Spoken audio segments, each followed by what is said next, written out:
Imaginez vous réveiller marié, parce que votre studio l'exigeait. Pendant l'âge d'or d'Hollywood, les principaux studios, MGM, Warner Brothers, Paramount, ne possédaient pas seulement l'écran, ils possédaient les stars.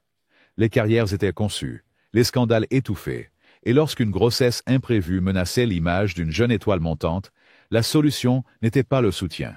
C'était la stratégie. Ce soir, nous levons le rideau sur 19 mariages forcés par les studios qui n'ont pas été faits au paradis, mais dans les bureaux de publicité. Ce n'étaient pas seulement des secrets, c'étaient des tactiques de survie, et certaines impliquaient les plus grandes stars de l'histoire du cinéma. Alors prenez votre popcorn et votre clause de confidentialité. Ce n'est pas une histoire d'amour hollywoodienne ordinaire. Loretta Young et Clark Gable. En 1935, lors du tournage en extérieur de L'Appel de la forêt, des étincelles ont jailli entre les co-vedettes Loretta Young et Clark Gable. Gable, déjà marié, et l'un des principaux acteurs masculins de MGM, était connu pour ses liaisons sur le plateau. Jeune, à peine âgé de 22 ans et sous contrat chez 20th Century Fox, était une catholique dévouée avec une image publique farouchement protégée. Lorsqu'elle est tombée enceinte, la panique s'est installée, non seulement personnellement, mais aussi professionnellement. À l'époque, une grossesse hors mariage pouvait mettre fin à la carrière d'une starlette. Les studios avaient des clauses de moralité. Les tabloïds étaient impitoyables, et le public avait peu de sympathie pour le scandale. La solution de Young était digne d'un scénario. Elle disparut des feux de la rampe, prétendant souffrir d'une maladie de longue durée. En réalité, elle se retira en Angleterre, puis retourna aux États-Unis sous la garde de religieuses, où elle accoucha secrètement.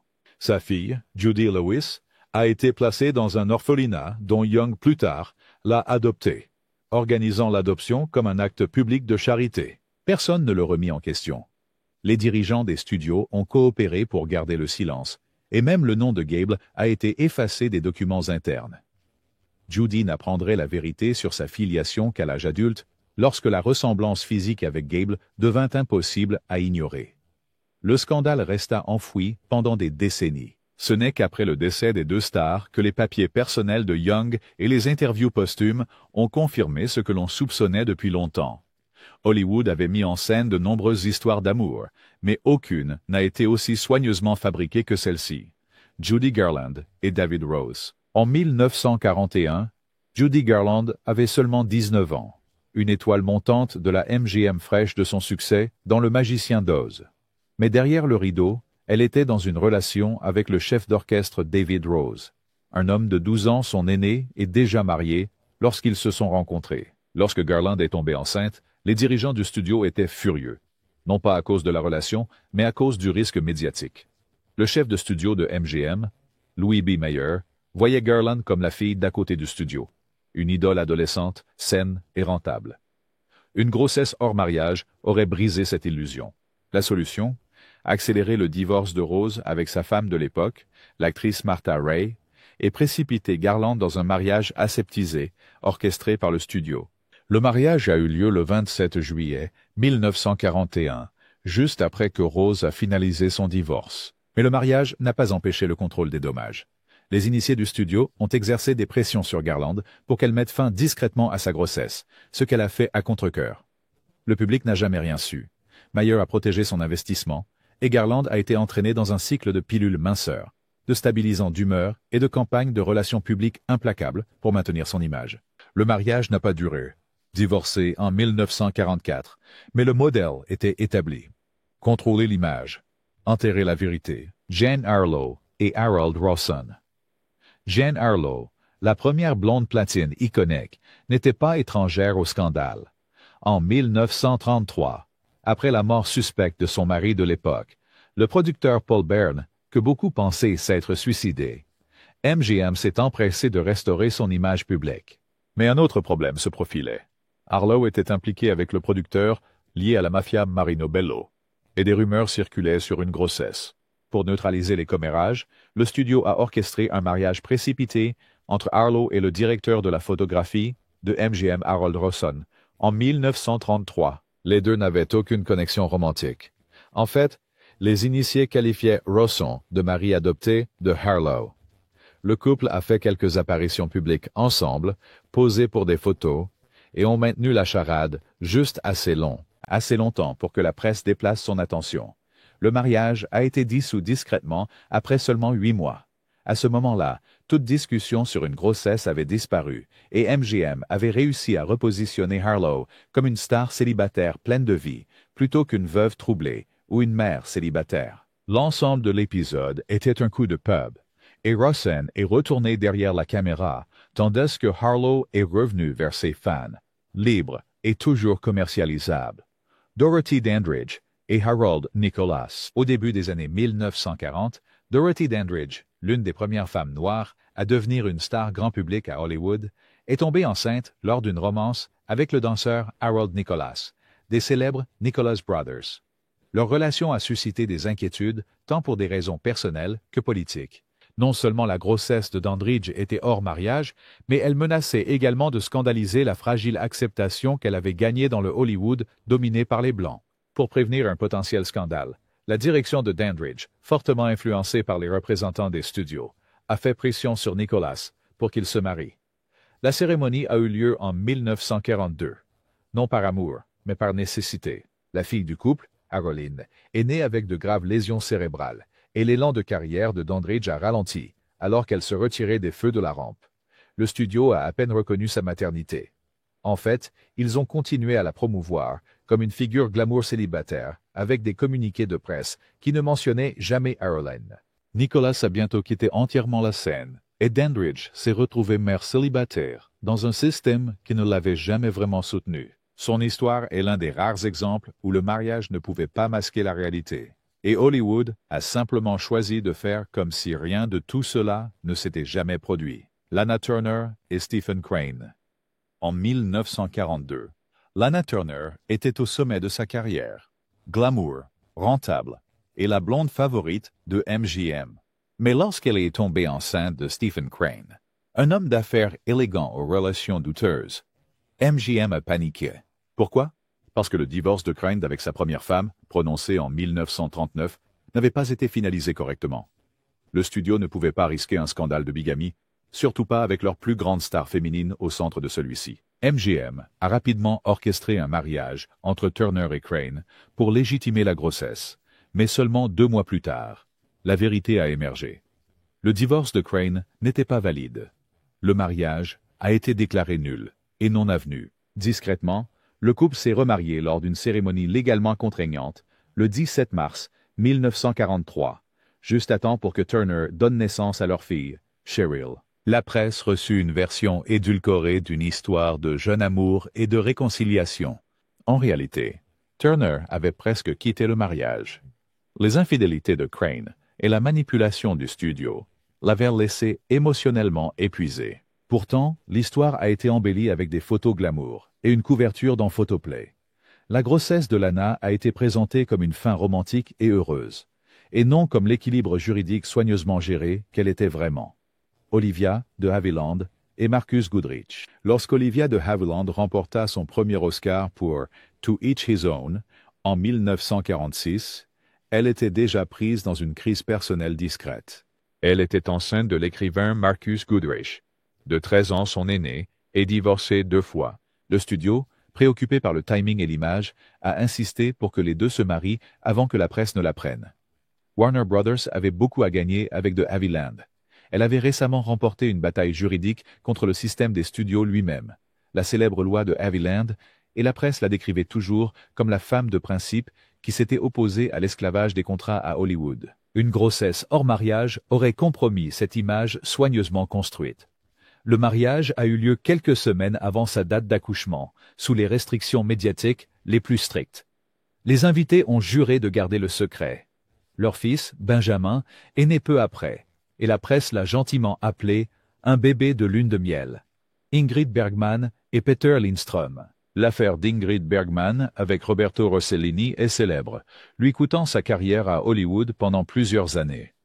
Mais peu de gens savent que son premier mariage avec le neurochirurgien suédois Peter Lindström a servi de tampon réputationnel pendant longtemps, notamment lorsqu'elle est tombée enceinte durant leur relation déclinante. En 1949, des rumeurs circulaient, selon lesquelles la proximité croissante de Bergman avec Rossellini était plus que professionnelle. Elle était encore légalement mariée à Lindström et enceinte. Bien que le calendrier de conception brouille les lignes traditionnelles, les studios ont paniqué. Bergman avait une image impeccable, intellectuelle, européenne, moralement intègre. Son contrat avec Selznick International Pictures incluait des clauses sur la conduite morale et une grossesse hors mariage constituerait une violation. Sous pression, Lindstrom a accepté de retarder les procédures de divorce. Le bébé, Pia Lindstrom, est né sous le signe de la légitimité matrimoniale, même si le cœur et le corps de Bergman étaient ailleurs. Le véritable scandale de Bergman, son enfant avec Rossellini né avant leur mariage, viendrait plus tard. Mais cette grossesse antérieure avait déjà presque terni son image. Des décennies plus tard, des mémos de studio révélèrent que les dirigeants débattaient froidement des mathématiques, de la conception et des relations publiques. Dans l'un d'eux, un assistant de Selznick écrivait « Peter peut-elle prolonger l'illusion encore 3 mois? Cela aiderait. » Jane Russell et Bob Waterfield. Jane Russell est devenue une star avec The Outlaw en 1943, un film célèbre plus pour son décolleté que pour son scénario. Mais Russell n'était pas seulement un symbole sexuel. C'était une jeune femme prise dans le contrôle du studio, et son mariage avec la star du football Bob Waterfield était à la fois stratégique et romantique. En 1942, Russell était prétendument enceinte, par qui reste incertain. Le patron du studio, Howard Hughes, qui a produit The Outlaw, était extrêmement contrôlant et protecteur de son image. Une grossesse aurait dévasté la sortie déjà retardée du film. Sans parler de la personnalité irréprochable de Russell, typique du Midwest. La solution précipitée, épouser Waterfield, qui était une connaissance de longue date de sa jeunesse. Le mariage a eu lieu en avril 1943, quelques mois seulement avant que The Outlaw ne sorte en salle. La presse a célébré cette union comme une romance glamour en temps de guerre, mais des correspondances privées suggèrent le contraire. Dans une lettre à un ami, Russell écrivait « Hughes dit que cela aidera à arranger le tout. Bob est d'accord. Ce ne sera pas difficile. Nous nous entendons bien. Que la grossesse ait abouti à une naissance, une fausse couche ou autre chose reste flou. » Mais le mariage a duré 25 ans, l'une des rares unions imposées par les studios qui ont perduré. Pourtant, les circonstances de son début révèlent comment même les mariages hollywoodiens durables ont souvent commencé comme une gestion de crise contractuelle. Ava Gardner et Mickey Rooney. En 1942, Ava Gardner, âgée de 19 ans, a épousé Mickey Rooney, l'une des stars les plus rentables de l'époque. MGM avait promu Rooney comme le garçon tout américain, le visage sain des films Andy Hardy. Ce que le studio ne voulait que personne sache? Gardner aurait été enceinte au moment de leur union éclair. Le mariage, fortement médiatisé comme une romance de conte de fées, a été arrangé à la vitesse de l'éclair. L'image de Gardner était encore en formation, mais dès le début, elle était commercialisée comme séduisante, mais pure. Une grossesse avant le mariage aurait instantanément fait dérailler la carrière des deux stars. La MGM, qui tenait Rooney en laisse stricte sur la moralité, ordonna essentiellement le mariage et blanchit la chronologie dans la presse. Le mariage eut lieu lors d'une cérémonie discrète le 10 janvier 1942. En quelques mois, des rapports ont circulé selon lesquels Gardner avait subi une fausse couche. Les biographes ont longtemps spéculé sur la possibilité qu'elle ait été forcée d'interrompre la grossesse sous la pression du studio. Leur mariage n'a duré qu'à peine 1 an. Plus tard, Gardner a dit dans des interviews « Il s'intéressait plus au miroir qu'à moi ». Pourtant, cette brève union, forgée sous pression et panique, offre un aperçu de la rapidité avec laquelle les studios agissaient lorsque la réputation et les futurs gains au box-office étaient en jeu. Debbie Reynolds et Eddie Fisher. Pour le public, Debbie Reynolds et Eddie Fisher étaient le couple en or des années 1950. Adorable, talentueux et fait sur mesure pour les couvertures de magazines. Mais derrière cette perfection photogénique se cachait un tourbillon de secrets, y compris un mariage facilité par le studio, censé masquer ce que les initiés croyaient depuis longtemps être une grossesse surprise. Reynolds était sous contrat chez MGM, et Fisher, le crooner précieux de RCA, venait de terminer une tournée réussie. Lorsque Reynolds a été vu portant des robes amples et annulant plusieurs apparitions publiques au début de 1955, des rumeurs ont circulé. Au moment où le couple s'est marié en septembre de cette année-là, les chroniqueurs mondains insinuaient déjà une bénédiction anticipée. Leur fille, Carrie Fisher, est née en octobre 1956. 13 mois plus tard. Mais les calculs n'ont pas fait taire les murmures. Reynolds a admis plus tard qu'elle avait été poussée à la respectabilité par les responsables du studio, qui lui avaient dit que le mariage était la seule issue acceptable à toute conduite jugée inappropriée. Bien que le bébé soit peut-être venu après le mariage lui-même a été programmé pour contrôler la perception du public. Des décennies plus tard, Carey dirait avec célébrité « J'étais le peut-être bébé le plus légalement acceptable d'Hollywood. » Barbara Stanwyck et Frank Fay. Barbara Stanwyck était connue pour son personnage dur et pragmatique. Mais au début de sa carrière, elle a fait des choix dictés non par ses propres instincts, mais par Warner Brothers. En 1928, alors qu'elle se taillait encore une place dans le Hollywood d'avant-code, elle s'est impliquée romantiquement avec la star de vaudeville, Frank Fay. Peu après, des murmures concernant une grossesse hors mariage ont commencé à circuler. Warner Brothers, désireux de protéger son investissement dans les deux artistes, ont agi rapidement. Ils ont encouragé, et peut-être exigé, un mariage précipité, qui a eu lieu en août de cette année-là. Fay, alors bien plus célèbre que Stanwyck, a aidé à donner de la légitimité à son profil en pleine ascension. 9 mois plus tard, il n'y avait pas de bébé. Que ce soit en raison d'une fausse couche, d'un avortement ou d'une fausse rumeur, aucun enfant n'est apparu. Pourtant, la décision du studio avait déjà été prise. Un mariage à la vue du public pour neutraliser les spéculations. L'union elle-même était profondément malheureuse. L'alcoolisme et les abus de Fay seraient, plus tard, bien documentés. Et Stanwyck demanda le divorce en 1935. Elle ne se remarierait jamais et n'aurait pas d'enfant, ce qui amena de nombreux historiens à revisiter ce premier mariage comme un produit de la peur, non de l'amour. Joan Fontaine et Brian Aherne. Joan Fontaine, sœur d'Olivia de Havilland et lauréate d'un Oscar à part entière, a contracté un mariage avec l'acteur britannique Brian Aherne en 1939.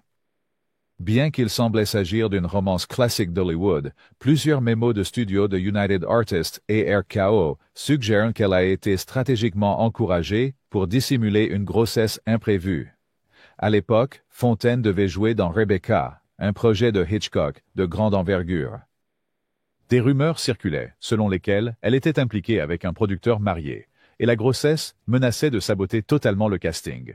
Quelques semaines après que les potins aient atteint les dirigeants du studio, Fontaine et Aherne, qui n'avaient fréquenté que brièvement, ont annoncé leur fiançailles. Le mariage a été organisé rapidement, et les publicistes l'ont présenté comme une romance éclair entre deux stars cultivées et bien élevées. Mais la grossesse de Fontaine s'est terminée peu de temps après, soit par fausse couche, soit par interruption discrète. Aucun bébé n'est venu, et en 1945, le mariage a dissous. Fontaine admettrait plus tard dans ses mémoires que l'union a commencé par une séance photo et s'est terminée par un adieu discret. Mais le contrôle des dommages avait déjà fonctionné. Rebecca est devenue un succès et sa réputation est restée intacte. Clara Bow et Rex Bell. Clara Bow était la première It Girl, veuve, sensuelle et trop audacieuse pour le système des studios. En 1931, la renommée de Bow était étouffée par le scandale. Lettres d'amour divulguées, histoires de fêtes sauvages et une probable grossesse issue d'une liaison très médiatisée. Les dirigeants de Paramount en avaient assez. Ils avaient besoin d'une solution. C'est alors que Rex Bell est apparu, un cow-boy robuste de films de série B et futur politicien du Nevada. L'équipe de Bow, désespérée de redorer son image, a organisé une escapade romantique dans le désert avec Bell, qui a abouti à un mariage rapide en décembre 1931. Les journaux l'ont annoncé comme la domestication de la starlette sauvage. Peu de temps après, Bow a complètement disparu d'Hollywood. Elle a donné naissance à 2 fils dans les années qui ont suivi, mais les historiens soulignent des preuves solides que son premier enfant a été conçu avant le mariage, et peut-être pas avec Bell. Le mariage a duré, mais la carrière de Bow ne s'est jamais rétablie. Bien que l'union ait apaisé son scandale médiatique, elle a également marqué la fin de son statut de star. Le service de presse du studio avait protégé l'image publique au détriment de son autonomie et, finalement, de sa carrière. Tallulah Bankhead et John Emery. Tallulah Bankhead était scandaleuse, brillante et incontrôlable. Avec des rumeurs entourant sa bisexualité, sa consommation de substances et ses liaisons puissantes avec des hommes et des femmes, les studios s'efforçaient constamment de façonner son récit.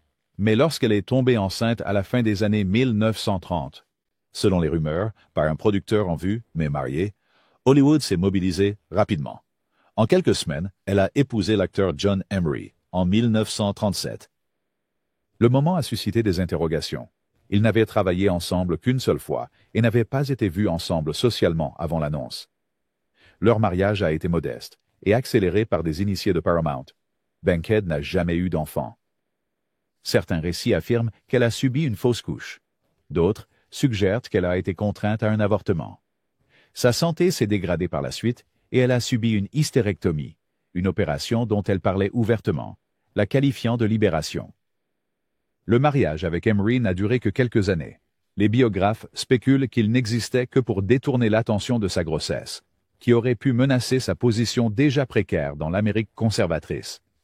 Comme Bankhead l'a dit plus tard, « Seules les bonnes filles gardent des secrets. Les mauvaises filles les écrivent dans l'histoire. » Gloria Swanson et Michael Farmer. En 1931, Gloria Swanson était déjà une légende du cinéma muet. Mais derrière le glamour, sa vie avait basculé dans le chaos. Elle était tombée enceinte de l'aristocrate britannique Michael Farmer, qu'elle voyait pendant les derniers jours de son aventure avec le financier français Henri de la Falaise. À l'époque, Swanson était encore mariée, et une grossesse extra-conjugale aurait pu détruire sa carrière et les négociations en cours pour ses débuts dans le cinéma parlant. United Artists, déjà confronté à la baisse de ses recettes au box-office, réagissait rapidement. Swanson divorça de la Falaise et épousa Farmer lors d'une cérémonie civile discrète à Yuma, en Arizona, le 16 août 1931. Le mariage a été présenté comme une romance transatlantique, mais des mémos internes de United Artists et plus tard des déclarations au tribunal dans les affaires de pension alimentaire de Swanson ont suggéré que le mariage a été fait sous pression, davantage pour les gros titres que pour le bonheur. Sa fille, Michelle Bridget Farmer, est née plus tard cette année-là. Le studio a minutieusement synchronisé les communiqués de presse pour ajuster les dates et faire taire les rumeurs. Mais le mariage n'a pas tenu. Swanson a écrit plus tard qu'elle connaissait à peine Farmer avant de l'épouser. Ils ont divorcé en 1934 et elle ne s'est jamais remariée, remarquant plus tard « J'ai joué beaucoup de rôles, mais celui de femme était un rôle que je n'ai jamais pu tenir. » Rita Hayworth et Orson Welles. Rita Hayworth et Orson Welles ont peut-être semblé être le couple puissant d'Hollywood. Elle, la déesse de l'amour. Lui, le génie indomptable derrière Citizen Kane. Mais lorsque Hayworth est tombée enceinte en 1944, Columbia Pictures n'était pas en train de célébrer. Le directeur du studio, Harry Cohn, considérait Welles comme mauvais pour les affaires, brillant mais imprévisible et peu intéressé par la construction de l'image publique de Hayworth. Pourtant, avec la grossesse qui progressait, Cohn a poussé Hayworth à se marier rapidement. La cérémonie fut précipitée et privée, ayant lieu à Santa Monica en septembre 1943. Malgré leur affection sincère, Welles a été pris au dépourvu par la grossesse et le bouleversement de l'image publique qui a suivi. Welles lui-même a admis plus tard « J'étais autant une partie de la machine de relations publiques que du mariage. » Leur fille, Rebecca Welles, est née en décembre 1944. Le couple a divorcé en 1948, mais la mission de Cohn avait été accomplie. L'image de Hayworth est restée intacte. La romance de contes de fées a fait les gros titres, obscurcissant commodément la vérité plus compliquée sur la façon dont ils ont tous deux été poussés à façonner la réalité pour la consommation hollywoodienne. Betty Grable et Jackie Coogan. Avant de devenir la pin-up ultime de la Seconde Guerre mondiale, Betty Grable était une étoile montante de la Fox, avec une image délicate et un secret qu'elle ne pouvait pas se permettre de rendre public. En 1937, alors qu'elle sortait avec l'ancien enfant star Jackie Coogan, Grable serait tombée enceinte. À l'époque, Fox la préparait pour une série de comédies musicales romantiques, et tout soupçon de scandale, en particulier une grossesse, aurait pu faire dérailler sa carrière. La solution ? Un mariage précipité. Le couple s'est marié fin 1937 et leur union a été médiatisée dans les magazines pour fans comme les plus jeunes amoureux d'Hollywood.